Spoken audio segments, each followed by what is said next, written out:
Shalom saudara yang dikasihi Tuhan Yesus Kristus. Selamat malam, selamat berjumpa kembali dalam renungan pada malam hari ini. Doa dan harapan saya saudara semua ada dalam keadaan yang baik, sehat dan penuh dengan berkat Tuhan. Sebelum kita mendengarkan renungan firman Tuhan, mari sama-sama kita siapkan hati dan berdoa. Kami datang di hadirat-Mu ya Bapa, mengucap syukur kepada-Mu Tuhan Yesus untuk pimpinan-Mu, berkat kemurahan-Mu di sepanjang hari ini. Kami bersyukur untuk pertolongan Tuhan yang memampukan kami untuk melewati semuanya. Pada saat ini kami mau mendengarkan sabda firman-Mu. Berbicaralah ya Tuhan, berikan kami pengertian untuk kami mengerti dan taat kepada firman-Mu. Dalam nama Tuhan Yesus kami berdoa. Haleluya, amin. Saudara yang dikasihi Tuhan, ayat renungan kita pada saat ini terdapat dalam Kisah Para Rasul 13 ayat yang ke-47. Tertulis demikian. Sebab inilah yang diperintahkan kepada kami. Aku telah menentukan engkau menjadi terang bagi bangsa-bangsa yang tidak mengenal Allah, supaya engkau membawa keselamatan sampai ke ujung bumi.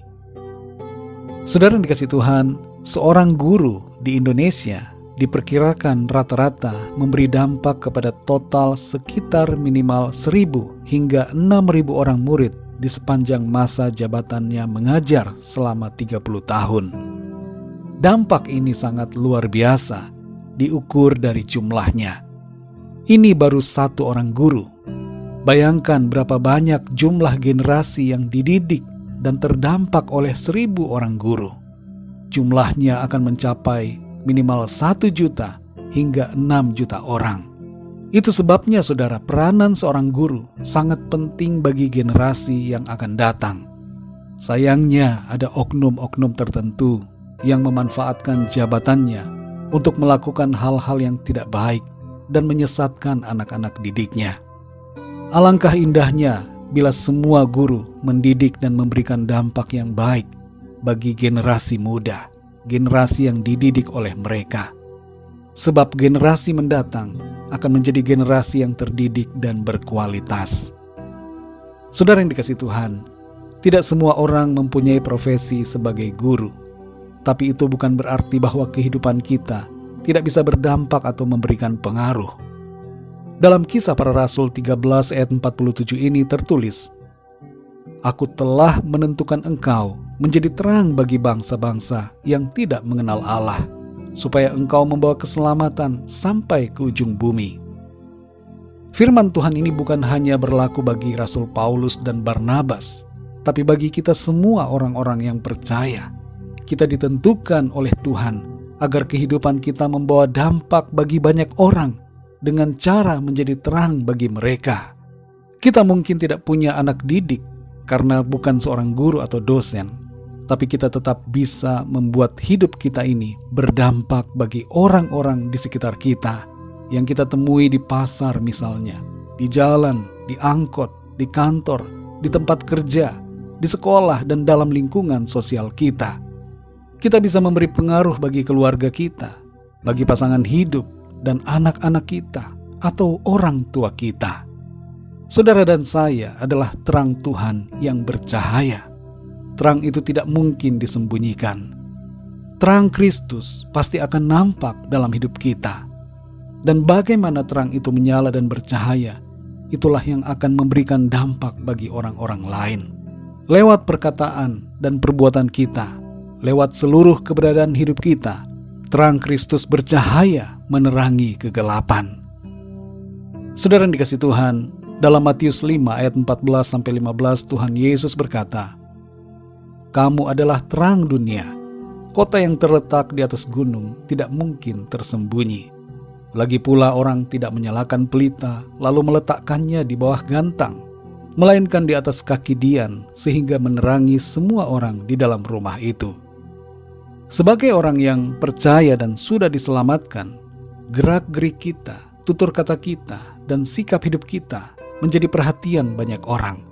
Maka sangat disayangkan apabila kehidupan kita tidak membawa kemuliaan bagi nama Tuhan. Mungkin ada di antara kita yang saat ini merasa hidupnya sudah gagal dan tidak bisa menjadi terang. Mari ubah pikiran dan perasaan yang demikian, saudara. Ingatlah Rasul Paulus yang mau mengubah hidupnya dan bertobat menerima kasih karunia Tuhan, serta menjalani sisa hidupnya untuk membawa kemuliaan bagi nama Tuhan. Tidak ada kata terlambat untuk berubah, dan tidak pernah ada istilah terlambat untuk memiliki hidup yang berdampak. Mari saudara yang dikasihi Tuhan, hiduplah berdampak bagi sesama kita.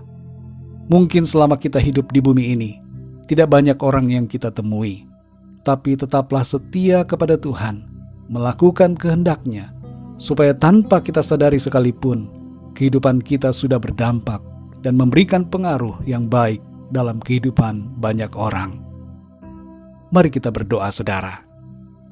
Bapa kami yang di sorga, Bapa, dalam nama Tuhan Yesus Kristus, kami mengucap syukur untuk firman-Mu yang sudah kami dengar pada saat ini, mengajar kepada kami, memberikan kami pengertian bahwa setiap kami yang sudah dipanggil oleh Engkau menjadi anak-anak-Mu, sudah ditebus dan diberikan karunia keselamatan, adalah terang-Mu yang bercahaya di dunia ini.